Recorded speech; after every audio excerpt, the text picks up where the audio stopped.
Bonjour à tous, dans cette vidéo je vais vous apprendre à capturer absolument n'importe quelle vidéo qui s'affiche sur l'écran de votre Mac, que le fichier soit protégé ou non, qu'il soit dispo sur internet ou sur un support optique, peu importe, dès lors qu'il s'affiche sur l'écran de votre Mac, ça va fonctionner et je vais vous expliquer ça tout de suite.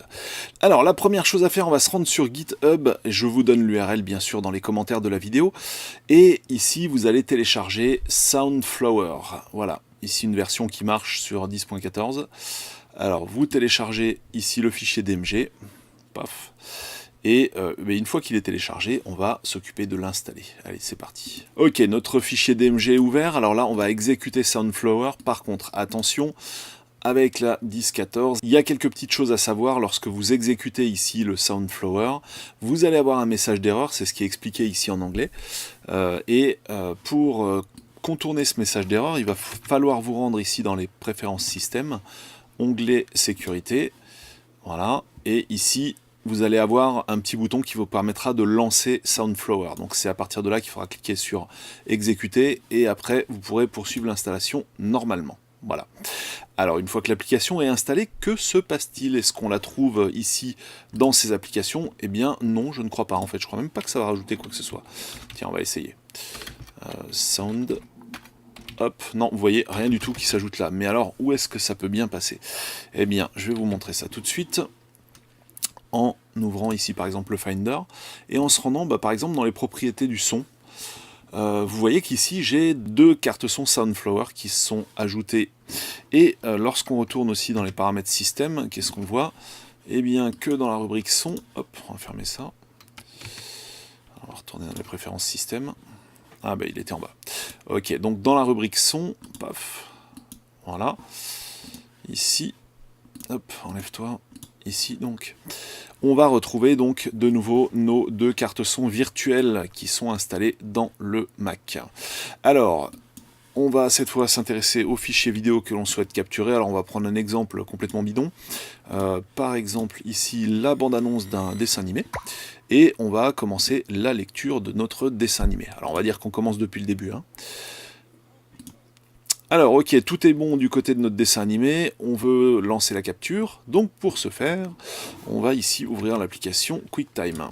Alors dans QuickTime, qu'est-ce qu'on va faire dans QuickTime? Eh bien dans QuickTime, pour l'instant, on va rien faire, on va d'abord s'intéresser à Soundflower et on va choisir en carte son externe Soundflower 2CH. Voilà, deux canaux, on choisit ça. Et donc là, notre sortie son ne sera plus les haut-parleurs du Mac, comme si on avait été placé là, mais ce sera une carte son virtuelle qui s'appelle comme ça. Voilà. Ensuite, on va cette fois donc ouvrir notre QuickTime qui est là et on va faire ici fichier nouvel enregistrement de l'écran. Voilà. Nouvel enregistrement de l'écran, à ça près que ici on va développer cette petite flèche et on va choisir notre carte son Soundflower. C'est parti, la première. Alors maintenant, on va lancer l'enregistrement. Hop, et on va choisir l'intégralité de l'écran, puis on clique sur lancer l'enregistrement. Ensuite, il ne nous reste plus qu'à nous mettre au début du film qui nous intéresse. Voilà. À cliquer sur le bouton de lecture et à se mettre en plein écran. Alors évidemment, il ne faut plus bouger la souris, sinon les contrôles vont réapparaître, et vous laissez tourner ça comme ça jusqu'à la fin de votre film. Petite précision tout de même, il faudra quand même avoir un espace disque assez important, puisque ça va générer un fichier vidéo qui va être plus ou moins long en fonction de la durée de votre vidéo.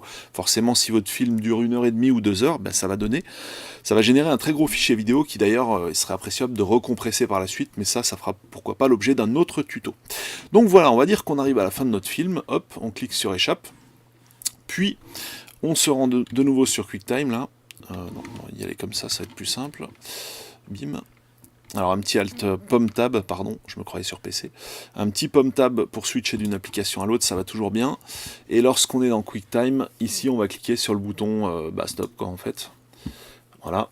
Et il ne nous restera plus qu'à couper le petit morceau du début de la vidéo, là, voilà, quand je me suis mis sur le début de la vidéo, et le petit morceau de fin de vidéo, lorsque je suis sorti du plein écran.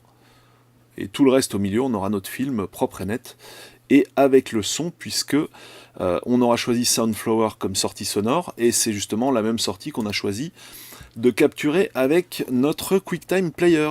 Bien sûr, dernière étape, une fois qu'on a notre film sur QuickTime, il ne nous reste plus qu'à faire un petit fichier enregistrer, et là vous choisissez la destination de votre film, vous cliquez sur enregistrer et le tour est joué. Donc voilà, c'est une finalement une astuce toute simple, basée que sur des logiciels gratuits, dont un qui est intégré nativement avec macOS, à savoir QuickTime Player, et l'autre qui sera à télécharger sur GitHub, comme je vous l'ai montré tout à l'heure, grâce à l'URL que je vous donne en commentaire. Voilà, c'est pas plus compliqué que ça, et ça vous permettra de capturer absolument n'importe quelle source par le biais de cette petite astuce que je viens de vous montrer. Salut à tous.